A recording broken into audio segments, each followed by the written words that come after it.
Hello, नमस्ते, आदाब और सत श्री अकाल। मैं दिशा ज्योति बुटानी एक बार फिर आप सभी का बहुत बहुत स्वागत करती हूँ।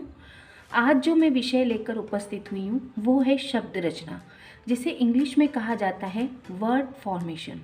शब्द रचना कैसे होती है, आइए इसी बारे में हम विस्तृत रूप से जानें। शब्द भाषा के प्राण होते हैं। शब्दों के बिना भाषा की कल्पना भी नहीं की जा सकती। उपयुक्त व सहज शब्दों के प्रयोग से भाषा सजीव व प्रभावी बनती है। भाषा में प्रभावोत्पादकता लाने के लिए कभी कभी मूल शब्दों में कुछ शब्दांश आदि जोड़कर नए शब्दों की भी रचना की जाती है।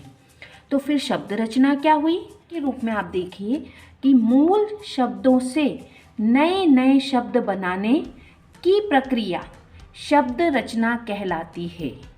जैसे धन गमन आगमन, चमक धन ईला चमकीला। हिंदी भाषा में शब्द रचना मुख्यतः 3 प्रकार से होती है: उपसर्ग द्वारा, प्रत्यय द्वारा और समास द्वारा। तो आइए इसी में हम सबसे पहले उपसर्ग के बारे में जानें। उपसर्ग यानी कि प्रीफिक्स। उपसर्ग ऐसे शब्दांश हैं जो किसी शब्द के प्रारंभ में जुड़कर उसके अर्थ में परिवर्तन कर देते हैं। यानी कि उपसर्ग कहाँ लगते हैं, तो याद रखिएगा कि उपसर्ग आगे लगते हैं।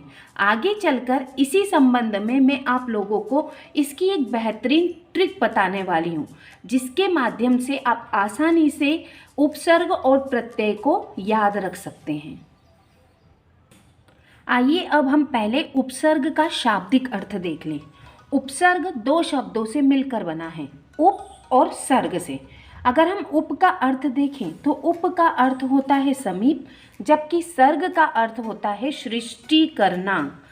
अब इन दोनों का मिलाकर अगर हम अर्थ देखें तो उपसर्ग का अर्थ हुआ किसी शब्द के समीप आकर नया शब्द बनाना। जैसे उदाहरण के तौर पर हम देख सकते हैं कि यहाँ लिखा हुआ है सु धन पुत्र। इसमें सु उपसर्ग है। सु उपसर्ग को पुत्र मूल शब्द के साथ जोड़ा गया, जिससे एक नया शब्द बन गया सुपुत्र, जिसका अर्थ होता है योग्य पुत्र। अब हम प्रत्यय यानी सफिक्स के बारे में जानें। प्रत्यय ऐसे शब्दांश हैं जो किसी शब्द के अंत यानी के पीछे जुड़कर उसके अर्थ में परिवर्तन कर देते हैं। यदि हम प्रत्यय का भी शाब्दिक अर्थ देखें तो प्रत्यय शब्द 2 शब्दों से मिलकर बना है। पहला है प्रति और दूसरा है अय। प्रति का यदि हम अर्थ देखें तो प्रति का अर्थ होता है साथ में, लेकिन यहाँ इसका मतलब लिया गया है बाद में। इसी तरह यदि हम अय का अर्थ लें तो अय का अर्थ होता है चलने वाला। इस तरह प्रत्यय शब्द जो बना है उसका अर्थ हुआ बाद में चलने वाला। अब यहाँ पर उदाहरण के तौर पर हम जैसे देख सकते हैं कि पाठ धन अक पाठक। अब इसमें आप देखेंगे पाठ मूल शब्द है और अक जो है वो पीछे लगा हुआ शब्द है, जिसे हम बाद में लगने वाला शब्द भी कह सकते हैं। तो हमारा शब्द बन गया पाठक। इस तरह से बाद में चलने वाला का अर्थ हम ले सकते हैं बाद में लगने वाला। आइए इसके कुछ और उदाहरण देख लें। पढ़ धन आकू पढ़ाकू, पालन धन हार पालनहार, पंडित धन आई पंडिताई और जेठ धन आनी जेठानी। इसमें अक आकू हार आई आनी ये सभी प्रत्यय हैं और इनका मूल शब्दों में जुड़ जाने से नए शब्द बन गए। आइए अब हम उपसर्ग व प्रत्यय में समानता देखें, जो कि इनकी विशेषता भी है। दोनों शब्दांश होते हैं, यानी उपसर्ग भी शब्दांश है और प्रत्यय भी शब्दांश है। इसका मतलब ये हुआ कि ये शब्द के अंश मात्र होते हैं। इसके बाद दोनों का अपना स्वतंत्र अस्तित्व नहीं होता, यानी कि यदि हम उपसर्ग और प्रत्यय का स्वतंत्र रूप से प्रयोग करना चाहें तो हम इनका प्रयोग नहीं कर सकते। क्यों? उपसर्ग एवं प्रत्यय से शब्दों के अर्थ प्रभावित होते हैं। अब जैसे उदाहरण के तौर पर अगर हम उपसर्ग का उदाहरण देखें तो यहाँ आप देखेंगे कि सु धनपुत्र सुपुत्र, कु धनपुत्र कुपुत्र, स धनपुत्र सपुत्र। अब इन सभी में आपको दिख रहा होगा कि यहाँ पुत्र, पुत्र और पुत्र तीनों में मूल शब्द मैंने एक जैसा लिया, लेकिन यहाँ पर उपसर्ग के रूप में सु, कु और स शब्दों का प्रयोग किया है, जिनके अलग अलग प्रयोग से इनका अलग अलग अर्थ निकला। इसी तरह से सु, कु और स इनका अगर हम स्वतंत्र रूप से इस्तेमाल करें तो इनका कोई अर्थ नहीं होता है, और इनका प्रयोग करने से यहाँ पर अर्थ प्रभावित हो गया। कैसे? सुपुत्र का मतलब अगर हम समझें तो इसका मतलब होता है अच्छा बेटा। इसी तरह कुपुत्र का अगर हम अर्थ लें तो इसका मतलब होगा बुरा बेटा, और जबकि हम सपुत्र का अर्थ लें तो इसका मतलब होता है पुत्र सहित। तो यहाँ आपने देखा कि उपसर्ग के अलग अलग प्रयोग करने पर जो अर्थ है वह प्रभावित हुआ, और पुत्र शब्द जो है उसने हर बार एक नया अर्थ प्राप्त कर लिया। इसी तरह हम प्रत्यय के भी उदाहरण देख लेते हैं। अब यहाँ प्रत्यय के उदाहरण देखिए, आप देखेंगे कि हर बार मैंने मूल शब्द के रूप में लड़ शब्द का प्रयोग किया है, लेकिन लड़ में आऊ शब्द लगाने पर लड़ाऊ बन गया, लड़ में ना शब्द लगाने पर लड़ना बन गया, लड़ में आकू लगाने पर लड़ाकू बना, और लड़ में अय्या लगाने पर लड़ैया बना, और इन सारे शब्दों के अलग अलग अर्थ बन रहे। तो इससे समझ में आता है कि प्रत्यय का प्रयोग करने पर मूल शब्द का अर्थ जो होता है वह परिवर्तित हो जाता है। अब बारी आती है ट्रिक की।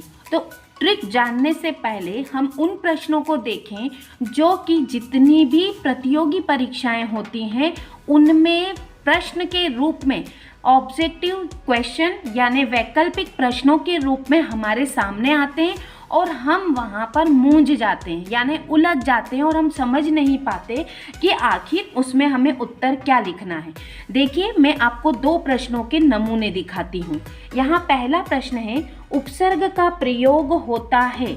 अब यहाँ पर विकल्प के तौर पर देखिए, पहला विकल्प लिखा है शब्द के आदि में, दूसरा विकल्प लिखा है शब्द के मध्य में, तीसरा विकल्प लिखा है शब्द के अंत में, और डी विकल्प लिखा है इनमें से कोई नहीं।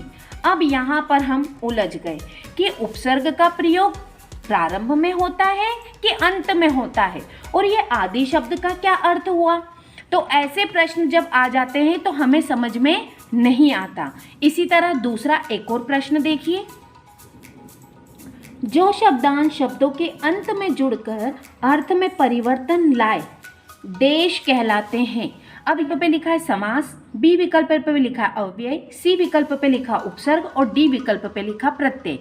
अब यहाँ समझ में नहीं आ रहा प्रश्न कि आखिर प्रश्न में क्या है। यहाँ अंत लिखा है और अर्थ में परिवर्तन करना लिखा हुआ है। अब हमारा दिमाग ठनका, क्योंकि हमने उपसर्ग और प्रत्यय दोनों को एक साथ पढ़ा था, और जब हम एक साथ पढ़ रहे थे तो उस समय हम पहले क्या आएगा उस संबंध में हम उलझ गए। तो यहाँ मैं आप लोगों को उसी संबंध में एक ट्रिक बताती हूँ। यहाँ ट्रिक के तौर पर मैंने एक तरफ लिखा है उपसर्ग, दूसरी तरफ लिखा है प्रत्यय। अब यहाँ ट्रिक के तौर पर हमें क्या याद रखना है, तो आपको यह याद रखना है कि उपसर्ग का उ, ठीक है, इस उ से हमने बनाया आ, और आ का मतलब हमने किस रूप में लिया, तो हमने इसका मतलब लिया है आगे के रूप में। अब आगे का अर्थ क्या, तो आगे के अर्थ हम इस रूप में याद रखेंगे कि आगे का मतलब होता है पूर्व पद, पूर्व, आदि, आरंभ, प्रारंभ या शुरू में। यानी कि उपसर्ग कहाँ लगता है, तो आप याद रखेंगे कि उपसर्ग शुरू में लगता है। तो हमने कैसे याद रखा, हमने याद रखा आगे यानी कि ऊ से। ऊ से हम याद रख सकते हैं कि ऊ का अर्थ हमने ले लिया आगे के रूप में, यानी उपसर्ग कहाँ लगा, आगे। इसी तरह प्रत्यय के बारे में बता देती हूँ। प्रत्यय के अंतर्गत हमने प्र लिया और प्र से हमने बनाया प। प से ही ट्रिक बनी हमारी पीछे।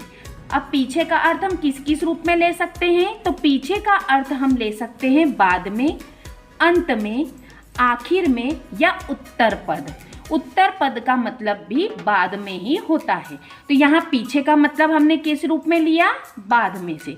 तो हमें याद रहेगा कि प्रत्यय लगता है पीछे जबकि उपसर्ग लगता है आगे। तो इस ट्रिक के माध्यम से आप याद रख सकते हैं कि उपसर्ग आगे लगते हैं और प्रत्यय पीछे लगते हैं। इसी संबंध में के तौर पर प्रतिदिन, निवेदन, प्रभाव, अभाव, इनमें सभी में प्रति, नि, प्र, अ ये उपसर्ग हैं जो कि आगे लगे हैं। इसी तरह इधर आप देखेंगे प्रत्यय के रूप में शब्द अक, अक्कड़, वाला, नी और कर, और इन्हीं से बना हुआ शब्द है चालक, घुमक्कड़, रखवाला, ओढ़नी और खाकर। ये सारे शब्द प्रत्यय के उदाहरण हैं और ये उदाहरण हमारे उपसर्ग के हुए। तो कैसी लगी आपको ट्रिक? अब आप आसानी से अपने इन प्रश्नों का हल निकाल सकते हैं। उपसर्ग का प्रयोग होता है तो ऊ से याद रखेंगे आगे, और आगे का अर्थ आदि भी होता है। तो यानी इसका जो ये पहला उत्तर है ये हमारा सही उत्तर रहेगा। इसी तरह से इस प्रश्न को देखिए, जो शब्दांश शब्दों के अंत में जुड़कर अर्थ में परिवर्तन लाए। अब यहाँ पर अंत लिखा है, अंत से हम याद रखेंगे अंत यानी के पीछे, यानी पीछे क्या लगा तो याद रहेगा आपको प्रत्यय, यानी कि डी विकल्प जो है वो हमारा उत्तर रहेगा। अब मैं आपको दूसरी ट्रिक बता देती हूँ। दूसरी ट्रिक के अंतर्गत भी हम पहले एक प्रश्न को देखेंगे। यहाँ प्रश्न है निर्वासित में प्रत्यय है। अब यहाँ पर भी सबसे पहली बात तो ये है कि प्रत्यय कहाँ लगता है, तो प्र से हम याद रखेंगे पीछे। अब यहाँ आप देखेंगे कि यहाँ पहला विकल्प हमें इक दिया है, दूसरा विकल्प निर दिया है, तीसरा विकल्प सित दिया है और चौथा विकल्प इत दिया है। अब यहाँ पर हमारा माथा ठनका कि इसमें आखिर कौन सा शब्द जो है वो प्रत्यय के रूप में प्रयुक्त हुआ, क्योंकि अगर हम देखें तो यहाँ पर निर और इत ये दोनों ही चीज़ें आई हैं। इसमें अगर हम निर देखें तो वो उपसर्ग के रूप में, यदि हमने याद रखा कि निर्वासित में निर जो है वो आगे लगा है और आगे लगा यानी कि उपसर्ग, जबकि हम सित इन दो विकल्पों को देखें तो यहाँ आपको दिखेगा कि सित भी शब्द इसमें आया है। लेकिन अगर हम निर्वा को अलग करें तो निर्वा धन सित शब्द के अंतर्गत निर्वा का कोई अर्थ नहीं होता, तो उस आधार पर सित भी हमारा चला गया। लेकिन इत जो बचा वो हमारा प्रत्यय है। यदि हम याद रखें कि प्रत्यय पीछे लगता है तो यहाँ निर जो है वो उपसर्ग के रूप में प्रयुक्त हुआ है, जबकि इत जो है वो प्रत्यय के रूप में प्रयुक्त हुआ है, और दोनों ही हमारे यहाँ पर प्रयुक्त हुए हैं। तो फिर हम ऐसे शब्दों के समय में क्या करें, तो आइए इसी संबंध में मैं आपको एक ट्रिक और बता देती हूँ। अब मैं आपको कुछ ऐसे शब्द बता दूं जिनमें उपसर्ग तथा प्रत्यय दोनों का एक साथ प्रयोग होता है। तो यहाँ देखिए, सबसे पहले उदाहरण में एक तरफ मैंने लिखा है उपसर्ग, दूसरा लिखा है मूल शब्द, तीसरा लिखा है प्रत्यय और चौथा निर्मित शब्द। अब यहाँ देखिए, अ उपसर्ग है, प्रसन्न मूल शब्द है, ता प्रत्यय है और इनको मिलाकर बन गया शब्द अप्रसन्नता। इसी तरह से अगला एक और उदाहरण देखिए, बे उपसर्ग है, ईमान मूल शब्द है और इसमें ई हमने एक और प्रत्यय जोड़ा तो शब्द बन गया हमारा बेईमानी। इन शब्दों में उपसर्ग और प्रत्यय दोनों का ही प्रयोग करके शब्द निर्माण किया गया है। एक और उदाहरण देखिए, यह है अ उपसर्ग, समाज मूल शब्द, इक प्रत्यय और शब्द बन गया हमारा असामाजिक। इस उदाहरण में अ और इक दोनों ही उपसर्ग प्रत्यय का प्रयोग किया गया है। और इसी तरह से अप धन मान धन इत शब्द मिलकर बन गया अपमानित। ये जो मैंने आज आपको ट्रिक बताई है, यदि आप याद रखें तो उस ट्रिक के माध्यम से आप ऐसे शब्दों से बने हुए वैकल्पिक प्रश्नों को आसानी से हल कर सकते हैं। तब आप उलझेंगे नहीं कि उपसर्ग आगे लगता है या पीछे, प्रत्यय आगे लगता है या पीछे। आप फटाफट बता सकते हैं कि उप यानी कि उ यानी आगे, और यहीं पर प्रत्यय की बात करें तो प्रत्यय का प यानी कि पीछे, यानी प्रत्यय लगा हुआ शब्द है पीछे, और ऐसे बने हुए शब्दों को फिर आप आसानी से पहचान जाएंगे। अब यहाँ आप देखेंगे कि इस प्रश्न के अंतर्गत जो हमारा उत्तर होगा वो क्या होगा, क्योंकि हमसे यहाँ पर प्रत्यय पूछा गया है तो उस आधार पर हमारा उत्तर होगा इत, क्योंकि इत प्रत्यय पीछे की तरफ लगा हुआ है। निर्वास धन इत, निर्वासित। तो कैसी लगी आपको ये ट्रिक? इस ट्रिक के माध्यम से आप परीक्षा में आने वाले कई तरह के वैकल्पिक प्रश्नों को, जिसके अंतर्गत उपसर्ग और प्रत्यय दोनों को यदि एक साथ पूछ लिया जाए तो बिना किसी कंफ्यूजन के आप आसानी से पहचान कर लिख सकते हैं, अपने विकल्पों को चुन सकते हैं। तो ऐसी ही बेहतरीन ट्रिक देखने, जानने, समझने के लिए आप मेरे चैनल को सब्सक्राइब कर लीजिएगा, और अगर आज का वीडियो आपको पसंद आया तो प्लीज़ इसे लाइक और शेयर कीजिएगा। तो मिलते हैं अगले वीडियो में, तब तक के लिए आप सभी को मेरा बहुत बहुत